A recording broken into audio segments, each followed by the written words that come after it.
What if we could rebuild the natural abundance of our coasts?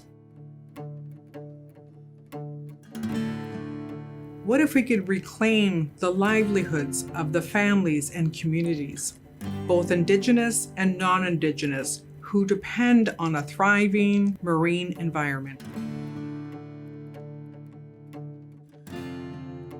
What if we could work together to breathe life into reconciliation in a meaningful way for the well-being of all people who share this coast? Our coast is one of the richest natural environments in one of the richest countries in the world. For thousands of years and countless generations, our coast has sustained us, fed us, and provided livelihoods. It's a place of beauty and of culture, Indigenous and non-Indigenous alike. It makes us who we are. However, we are increasingly concerned about the health of our coast and the communities that depend on it.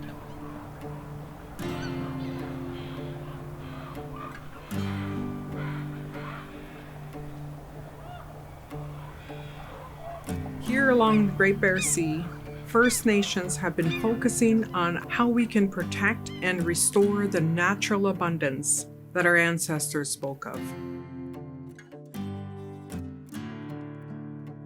For the past 2 decades, First Nations have been working with federal and provincial governments and coastal stakeholders in long-term planning to both protect our coast and plan for future abundance. This includes a network of marine protected areas spread across 2/3 of the British Columbia coast. I'm Christine Smith Martin. My Haida name is AdKey. I come from the Yaqlonis clan of Haida Gwaii, and I'm the CEO of Coastal First Nations. First Nations have been managing our traditional territories for at least 14,000 years. Over the last decade, our communities have developed comprehensive marine use plans for our traditional territories. In 2006, we created a long-term sustainable conservation model, the landmark Great Bear Rainforest Agreement, a model that is duplicated worldwide in 9 different countries and counting. We now have an opportunity to duplicate the success with a marine protected area network for the Great Bear Sea, for our future generations and for all Canadians. This takes all hands on deck. What we are trying to do is shift the way we utilize our oceans and we think about them. And that's so necessary today with the challenges that we're facing. The reduction in biodiversity and abundance of life in the oceans affects us in a number of ways, and we collectively as human beings need to shift how we are managing the oceans, and we can only do it together. Collaborative governance is absolutely essential. It's important for our federal government as a key part of our commitment to reconciliation. We are at a proverbial crossroads with respect to our oceans, with our coastal environment. Is there a way to take the path that leads us to recovery, that leads us back to a place of abundance, rather than managing for scarcity, which is, I think, been our perspective for some time? It's diminishing over time. And the question is, how do you share what's little left? And this might be somewhat controversial, the relinquishing of power from traditional sources. So pre-contact, all the authorities rested with the First Peoples here since time immemorial. Since Canada was colonized, then the power moved away.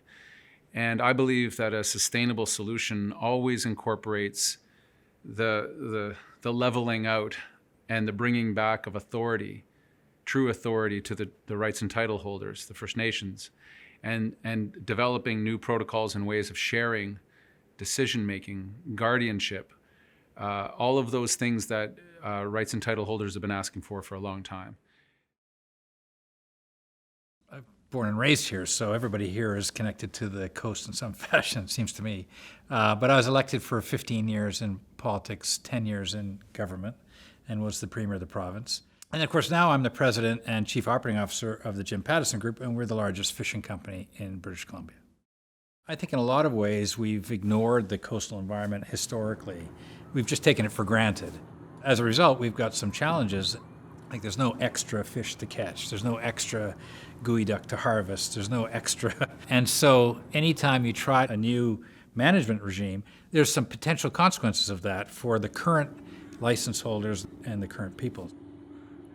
But beyond that, in small communities up and down the coast, particularly First Nations communities, they have been, in many respects, shut out of the opportunities that have existed because of the way it's been managed. So I think this is an opportunity to really make a big step in terms of trying to figure out a way to better manage our coastal resources. First Nations co-management with the public sector particularly can be really effective, and much more effective than just the government in itself.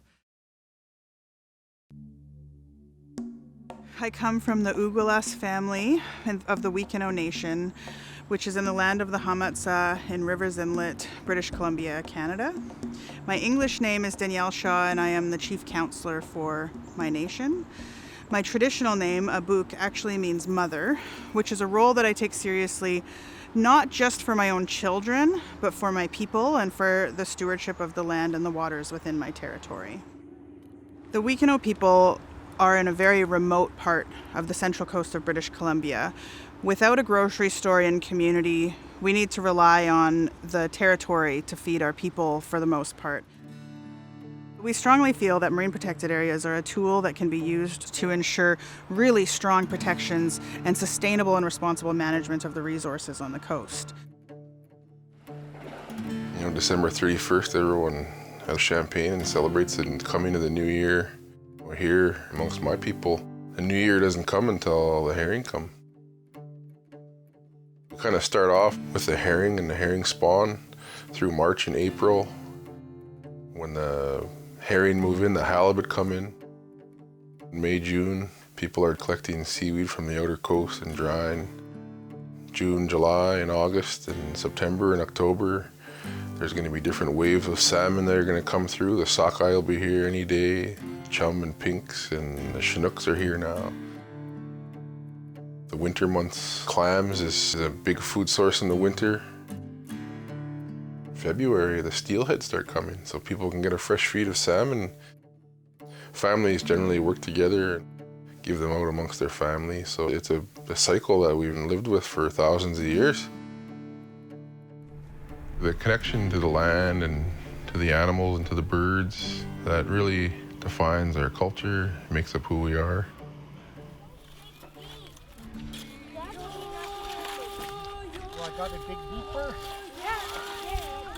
All of the kids that grew up in the coastal communities hear from their parents and grandparents is that when the tide is out, the table is set, meaning, once the tide recedes and the shoreline is exposed, there's opportunity to get out and harvest clams, chitons, mussels, our seaweeds, sea scallops.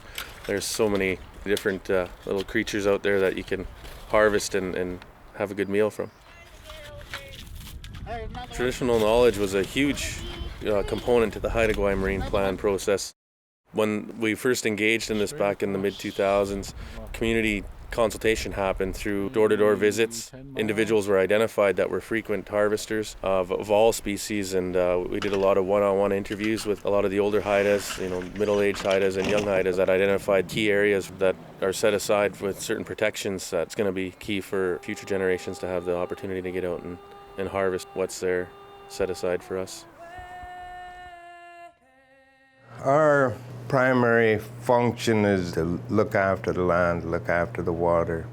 In that way, we look after the culture. Okay, now cut right here. Cut that for me. Why is it seen as usual that we should be able to exploit and wipe out and deplete the oceans. It shouldn't be, like we should be looking after it. Amazing, wonderful place with life forms that deserve to live as much as we do. It's important to have some natural, marine, untouched regions, just to have some kind of refuge for them.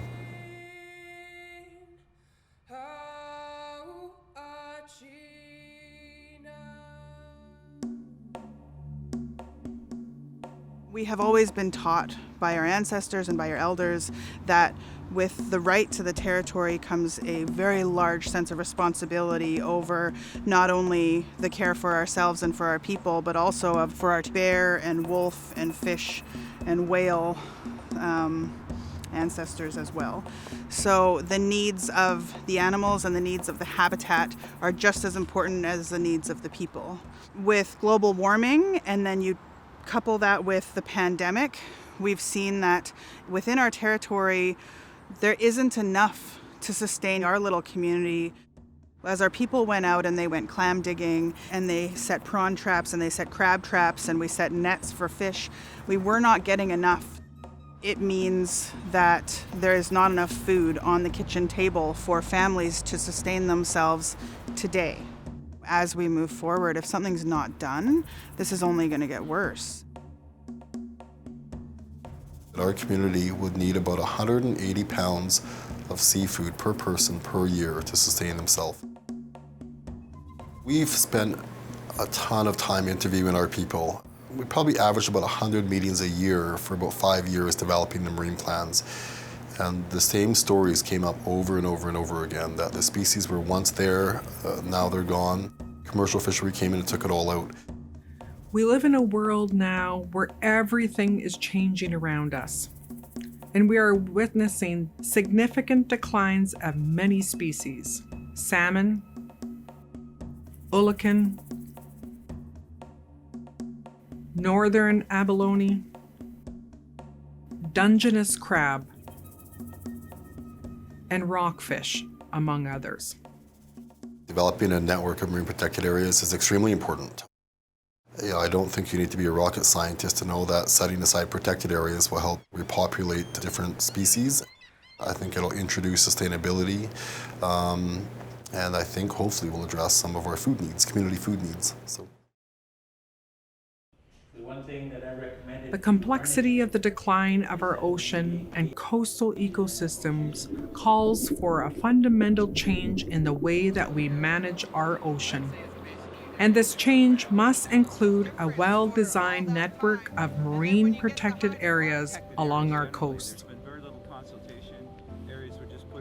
While our oceans face a lot of real challenges, it doesn't change the fact that the marine and coastal regions of northern British Columbia are really among the richest and most productive ecosystems on the planet. The combination of upwelling and ocean currents make these waters super productive and full of nutrients, which are actually the foundation of marine food webs. Because of this, the bioregion has some of the highest numbers of marine seabirds and marine mammals globally, as well as some of the highest coverage of canopy kelp forests on the planet.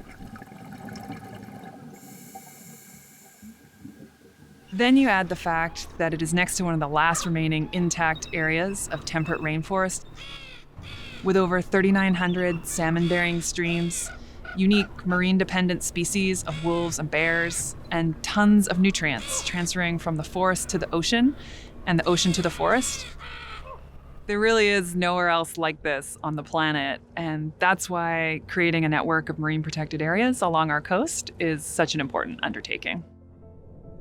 Around the world, scientific studies have shown that well-managed marine protected areas can act as safe havens and nurseries for diverse marine life. Inside marine protected areas, fish and invertebrates can grow older and larger than in unprotected areas. And for some species, larger females produce significantly more offspring than smaller females. Then the larvae from marine protected areas can disperse far into fished areas, where after some years, they can recruit into fisheries and build healthy catches. Also, as fish populations increase inside marine protected areas, adults tend to spill over into unprotected areas where they can then be caught and support sustainable fisheries. Marine protected areas can help sustain the diversity and abundance of life in the surrounding waters. And they can play an important role in enhancing the genetic diversity required to adapt to environmental change. Marine protected areas also protect corals, sponges, sediments, and eelgrass beds, all of which are important marine habitats and also work in different ways to store carbon. By protecting these ocean carbon stores from damage, it prevents carbon from being released into the water column where it contributes to ocean warming and acidification. Having multiple marine protected areas in a well-connected and representative network can create cumulative benefits that are greater than the sum of its parts. We can think about the Marine Protected Area Network as a really important tool along with other management and stewardship and restoration efforts that hopefully altogether we can move towards a future where we're building back the abundance to the full potential of this area. Networks of marine protected areas is an important conservation tool to support resilient ecosystems and to support biodiversity going forward. DFO's science has been focused on compiling and collecting ecological data for the development of MPA networks, along with our partners, including First Nations in the Northern Shelf bioregion. And in particular, ecological data that allows us to identify ecological sensitive habitat, such as biodiversity hotspots. Ultimately, we want to protect and conserve ecosystems for future generations, but also we want to ensure sustainable marine economies, improved food security, and support adaptation and mitigation to climate change. We're talking about an area that's 102,000 square kilometers. So it's a huge area that encompasses so many different types of species and areas that are really important for biodiversity and for functioning ecosystems, as well as providing services to people. So we're trying to do everything from protecting inlets to nearshore habitats to deep water sponges to areas that are important for spawning and migrating salmon to seabird colonies. I mean, you name it, we have it on the table. We did this in a scientifically rigorous process with multiple input from experts outside of the process as well as within, and identified almost 200 species and 17 different types of areas and habitats that we want to ensure are represented in the Marine Protected Area Network. And we have over 100 plus data sets that look at socioeconomic values and human uses across the marine environment for the Northern Shelf. There's commercial fishing catch data.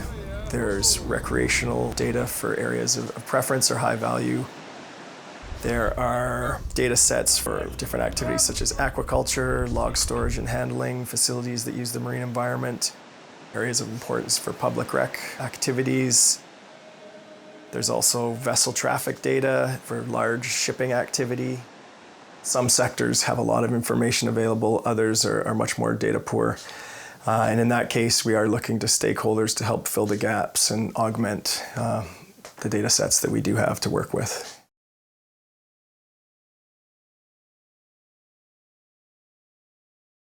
So the idea of having a network, having protected areas is, basically that's a good and positive thing, and I'm proud to be a Canadian and be involved in that and all of those good things. At the same time, it's a challenge to go into an area that's been used for many, many years and say, okay, we're now going to change the use and access to this area. It's no small task, and it needs to be very carefully considered. And it seems as though there is the possibility to allow for certain kinds of activity to carry on and to continue. And you may moderate that activity. I'm very happy to be a part of and be involved with and help to shape that. That's a tremendous legacy that those involved in the MPA process will hopefully be able to look back on with a great deal of pride.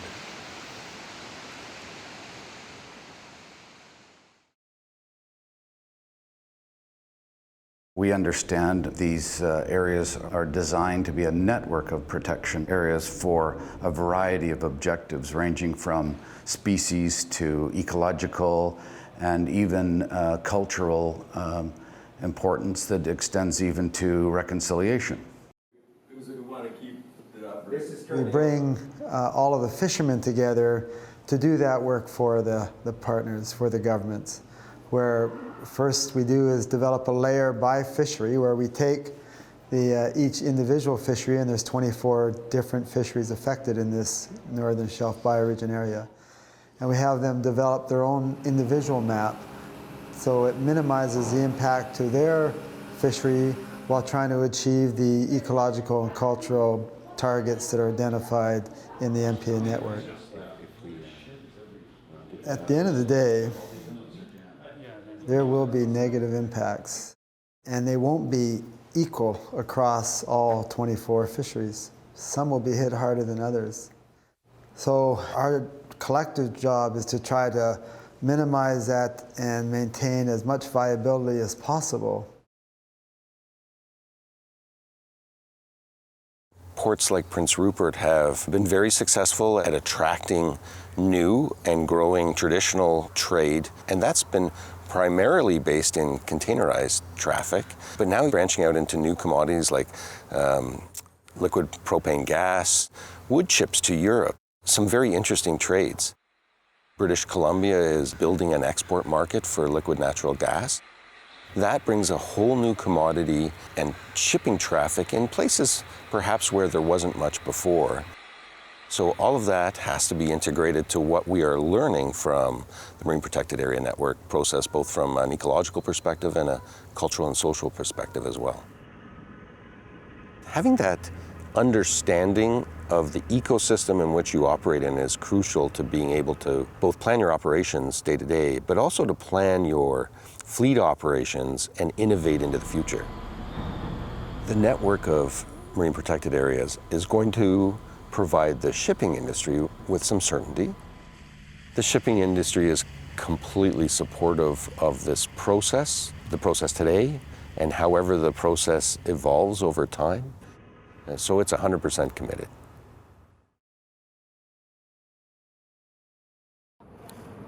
As an operator on the coast, we get to see and experience lots of different places, and marine protected areas are so crucial in terms of protecting and managing the marine environment in a way that supports ecotourism.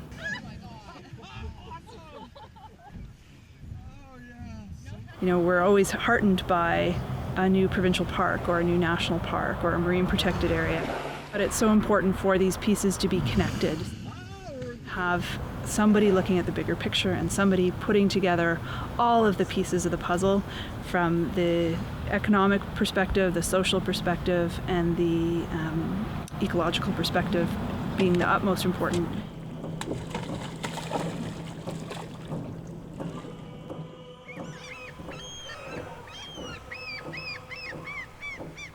The coast is our lifeblood.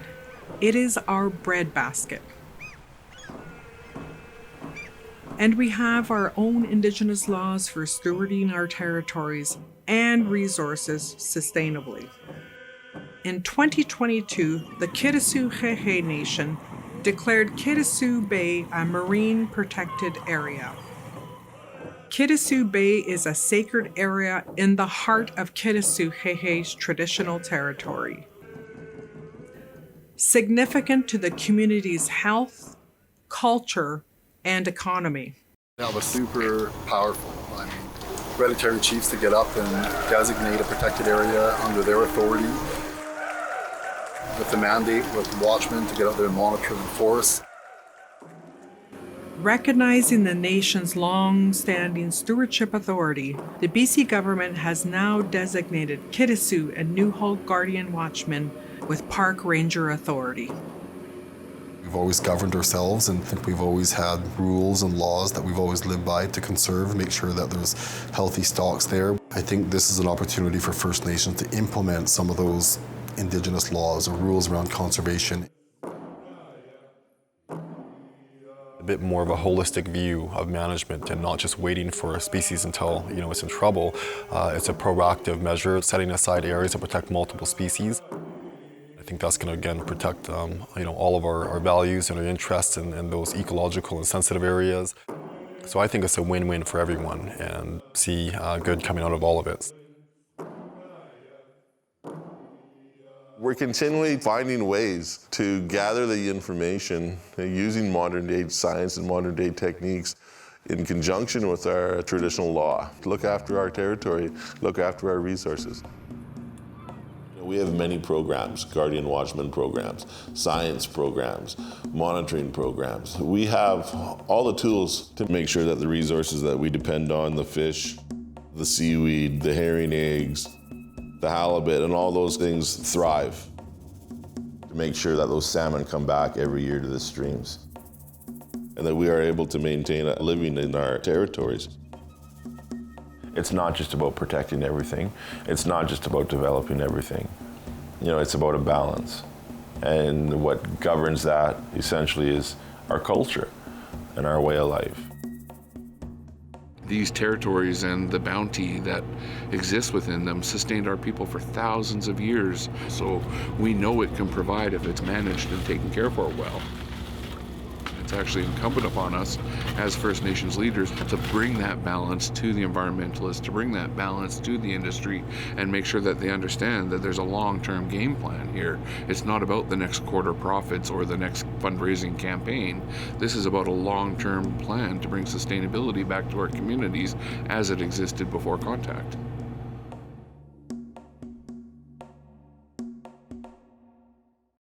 We're all just trying to feed our families. We're all just trying to feed our people. We're all just trying to make a living in this world, and that can be tough to do. And so we need to do what we can to protect it for not just Indigenous communities, but for every British Columbian, because we all live on this coast, for every Canadian, for everybody on this globe. We need to do our part to contribute to a healthier ocean. When I think about this coast, I think what is this opportunity in this moment of time? It's the only thing that I can address in my role. And where do we find the wisdom and the intelligence and the courage to do things in a new way, in a more sustainable way? And then I think of the relationship of those coastal First Nations leaders, and then I'm very much at ease. It's the right path. There's no question in my mind. And we are a very, very motivated government to see this done. Well, I will, of course, be seeking long-term funding for the governance and the implementation and operations of the network. There is a recognition that this hasn't been easy. It's been really a testament to human dedication to an important cause. And so I am just extremely grateful to those from all of the parties that have worked together to get to where we are today. And I have a lot of confidence that this collaboration, cooperation, and shared vision will continue right to through to the final stages of this network. As First Nations, our path forward begins with our responsibility to safeguard and to care for our lands and waters on everyone's behalf. This requires sharing of responsibilities, resources, and management. And this requires unprecedented cooperation among all three government partners: First Nations, BC, and Canada. Thank you for taking the time to learn about our work to establish the Marine Protected Area Network for the Great Bear Sea.